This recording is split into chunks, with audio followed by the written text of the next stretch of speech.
Home prices nationwide in the USA were up as much as 13% in the past year, which helped lift 4 million homeowners from being underwater.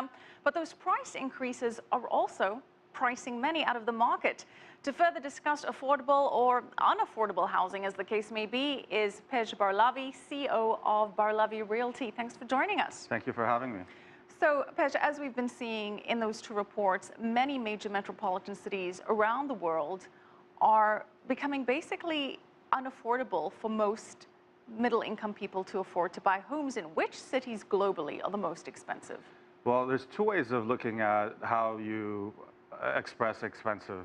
If you're looking at price per square foot or square meter, Monaco comes in first. $1 million gets you about 15 square meters or 160 square feet, followed by Hong Kong, London, Singapore. New York is ranked 6th, so still pretty affordable. If you're looking at the high-end market, it changes completely. You're looking at Hong Kong at #1, followed by Tokyo, and then you have Tokyo, and then you have Hong Kong, Tokyo, Singapore, London, Paris, Moscow, and New York again. Basically, for people living in cities and trying to work in cities, it's become very, very, very difficult to own even a modest one-bedroom apartment. How did we get to this stage? The developers are building just high-end complexes and houses that if you're living next to a brand new building, your price is going up, and you want to try to get that to reflect what's being built in your neighborhood. So people are being priced out as these big developments and high-end developments are done. As a real estate agent, how much of somebody's monthly or annual income is going towards rent or is going towards mortgage in terms of proportion or percentage-wise, and how has that changed over the last 20 years or so?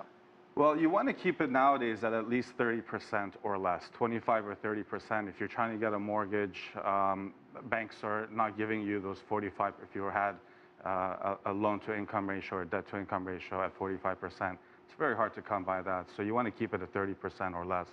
And this has changed. 10 years ago, it was about 15%, 20%. Right. Rents in New York are astronomical. So.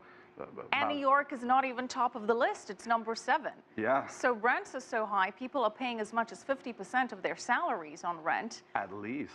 Now, some cities, like we saw in Karina Huber's report, are taking some action against that, trying to help people with these so-called affordable housing programs. Tell us more about that. How does that work? New York's had this in place for a while, and our new mayor, de Blasio, is also trying to introduce and put another 200,000 units of affordable housing in the next 10 years.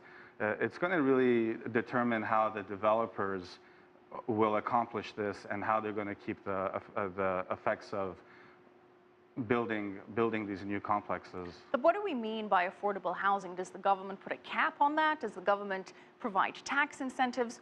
What are governments doing to make, or city municipalities doing to make housing more affordable? Tax incentives is definitely one way that they've been doing it.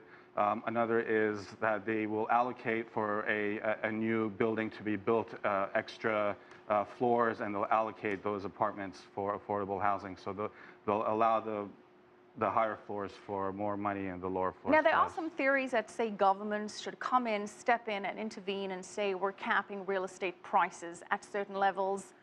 Do you think that governments should be taking that kind of action, or does that totally negate the principles of free markets? That's not good at all. That definitely negates the principles of the free market. How can you do that if you do that in a big city like New York? So what can you do to help people be able to afford homes? Is it more initiatives like the Freddie Macs and the Fannie Maes that provide cheaper loans?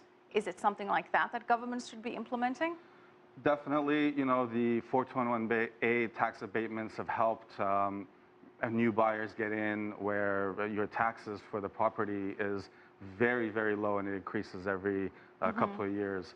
That's one way to do it. If you can cut cost of the developments, it's a good way of actually going through the process. Air rights is at an all-time high, so purchasing air rights that doesn't exist for $400. Well, Pej, very quickly, we're talking about these all-time high prices. Which major global city do you think is nearing another housing bubble? New York, London, Shanghai? As a realtor, what's your number one watch? Well, the economist forecast is Beijing. This is the year 2014 for Beijing. Another one is London. London has over 120 new high-end developments that are coming in or being finished, so it's going to saturate their market. Followed by Toronto, Canada is another. Vancouver, Canada is another. New York is pretty high. I mean, the last 5 deals we've done have been over asking, but who knows? If they increase the interest rates at the end of the year, you may see the bubble burst. All right. We may be repeating that same vicious cycle. Thank you so much, Pej Barlavi, CEO of Barlavi Realty.